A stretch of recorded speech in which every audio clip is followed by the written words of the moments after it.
اللہ رب العالمین قرآن مقدس میں ارشاد فرماتا ہے شہر رمضان الذی انزل فیہ القرآن ھدی للناس وبینات من الھدی والفرقان فمن شہد منکم الشہر فلیصمہ۔ اللہ رب العالمین قرآن کی اس آیت کے اندر رمضان کی ایک عظیم فضیلت کو بیان کر رہا ہے کہ رمضان وہ مہینہ ہے جس میں قرآن اتارا گیا۔ رمضان کی فضیلت میں سے ایک بڑی فضیلت یہ ہے کہ اس ماہ مبارک میں اللہ تعالیٰ نے دنیا کی عظیم کتاب کو نازل کیا۔ وہ عظیم کتاب جس پر کامیابی کا انحصار ہے، جس کے زیر سایہ ایک مومن زندگی گزارتا ہے، اسی کتاب پر عمل کرنے کی بنیاد سے انسان آخرت میں نجات پائے گا۔ اس عظیم کتاب کو اللہ رب العالمین نے اسی ماہ مقدس میں لیلۃ القدر میں نازل فرمایا۔ اس کو اللہ رب العالمین بیان کر رہا ہے شہر رمضان الذی انزل فیہ القرآن۔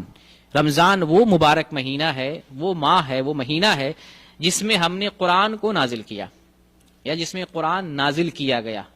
تو اللہ رب العالمین خصوصیت کے ساتھ رمضان کی فضیلت کو بیان کر رہا ہے کہ رمضان کوئی عام مہینہ نہیں ہے، یہ وہ مہینہ ہے جس میں ہم نے نجات والی، ہدایت والی، رحمت والی، برکت والی، جنت میں لے جانے والی، شفاعت والی کتاب کو نازل کیا، جو کتاب بہت عظیم ہے، جس کتاب کو پڑھ کے ہم ایمان والے ہوتے ہیں، جس کتاب پر ایمان لا کر ہم صاحب ایمان ہوتے ہیں، جس کتاب پر عمل کر کے ہم نیک آدمی اور ولی بنتے ہیں، اور جس کتاب پر عمل کر کے آخرت میں ہم فوز و فلاح سے ہم کنار ہوں گے، اس کتاب کو اللہ رب العالمین نے رمضان میں نازل کیا۔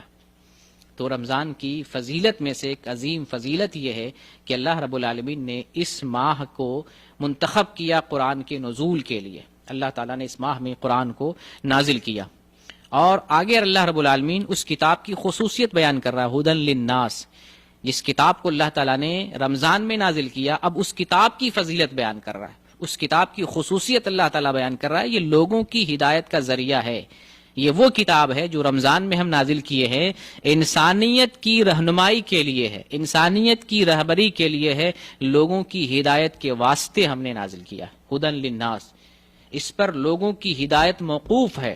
جو اس کتاب کے پاس آئے گا، جو اس کتاب سے اٹیچ ہوگا، جو اس پر ایمان لائے گا، جو اس کتاب پر کو عملی جامہ پہنائے گا، وہی ہدایت یافتہ ہے، اور جو اس کتاب کو ترک کر دے گا، چھوڑ دے گا، وہ ناکام ہوگا، نامراد ہو جائے گا۔ تو اللہ رب العالمین نے قرآن کو رمضان میں نازل کیا، اور یہ قرآن وہ کتاب ہے جو لوگوں کی ہدایت کا ذریعہ ہے، وہ بینات من الھدی والفرقان، اور اس کتاب کے اندر بینات من الھدی ہدایت کی نشانیاں ہیں، اور فرقان کی نشانیاں، فرقان حق اور باطل میں تمیز کرنے والی نشانیاں۔ حق اور باطل کے اندر اگر آپ تمیز کرنا چاہتے ہیں، قرآن پڑھیں، قرآن پڑھے بغیر، قرآن سمجھے بغیر حق نہیں جان سکتے۔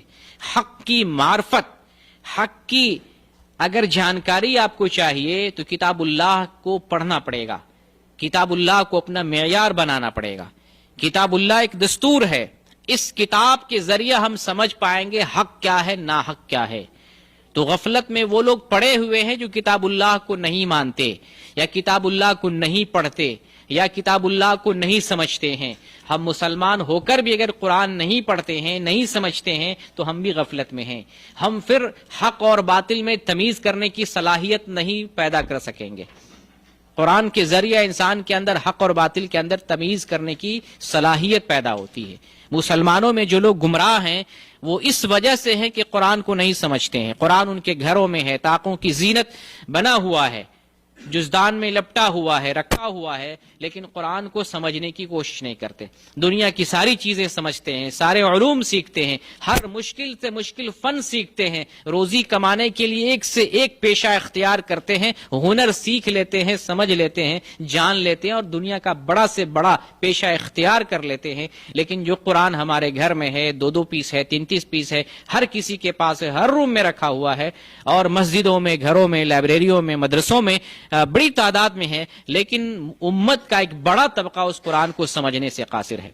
جب مسلمان قرآن سمجھنے لگ جائیں گے، مسلمانوں سے بدعقیدگی ختم ہو جائے گی، ایمان کی کمزوری ختم ہو جائے گی، مسلمانوں کا اختلاف مٹ جائے گا، مسلمانوں کی عملی کمزوری دور ہو جائے گی، مسلمانوں میں جو فرقے ہیں، نا اتفاقیاں ہیں، اختلاف ہیں، مسائل کے اندر جو ہے الجھے ہوئے ہیں، یہ سارے فتنے ختم ہو جائیں گے۔ قرآن سے دوری، قرآن کو نہ سمجھنا اور قرآن کو نہ سمجھ کے پڑھنا، یہ ایک بہت بڑی وجہ ہے جس وجہ سے انسان جو ہے آپس میں اختلاف میں پڑے ہوئے ہیں، قرآن سے جو ہے ہدایت نہیں لے پا رہے ہیں، قرآن جس کام کے لیے، جس مقصد کے لیے نازل کیا گیا ہے وہ مقصد پورا نہیں ہو رہا ہے۔ تو اللہ رب العالمین نے قرآن کو رمضان میں نازل کیا، یہ قرآن لوگوں کی ہدایت کا ذریعہ ہے، اور افسوس ہے جب یہ قرآن لوگوں کی ہدایت کا ذریعہ ہے اور مومن اس قرآن سے فائدہ نہیں اٹھا پا رہا ہے، مسلمان نہیں اٹھا پا رہا ہے، تو یہ افسوس کا مقام ہے۔ یہ کتاب لوگوں کی ہدایت کا ذریعہ ہے، یعنی عام لوگوں کے لیے، پوری دنیا کے لیے، یہاں مومن فائدہ نہیں اٹھا پا رہا ہے، مسلمان کہلایا جانے والا قرآن سے فائدہ نہیں اٹھا پا رہا ہے، تو یہ افسوس کی بات ہے، بڑا افسوسناک پہلو ہے۔ اس کتاب کو پڑھنے کے بعد یہاں سے ہدایت ملتی ہے، عقیدہ درست ہوتا ہے، عمل صحیح ہوتا ہے، اللہ کا خوف پیدا ہوتا ہے، آخرت کی فکر پیدا ہوتی ہے، عقیدہ توحید راسخ ہوتا ہے قلب کے اندر، جگر کے اندر، انسان کے اندر۔ تو اللہ تعالیٰ نے قرآن کو ہدایت کا ذریعہ بنایا، لوگوں کی ہدایت کا ذریعہ بنایا۔ اس قرآن کے اندر ہدایت کی نشانیاں ہیں، اور اس قرآن کے اندر فرقان ہے۔ فرقان کا مطلب حق اور باطل میں تمیز کرنے کی نشانی۔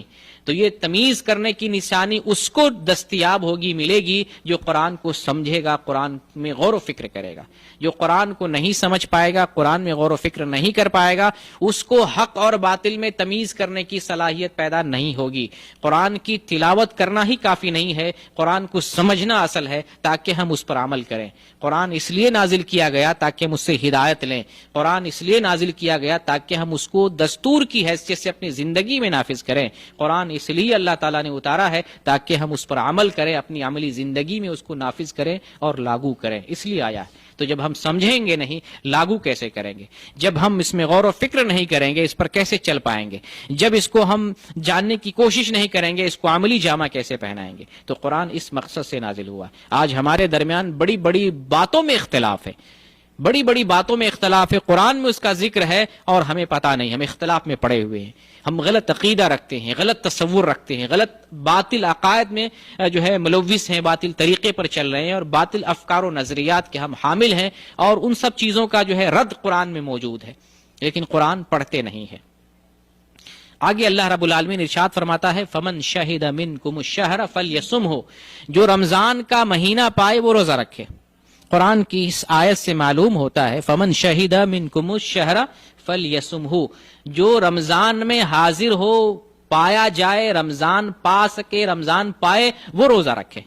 اس آیت کا مطلب یہ ہے کہ جو آدمی مسلمان ہے، بالغ ہے، مکلف ہے، اس پر روزہ فرض ہے۔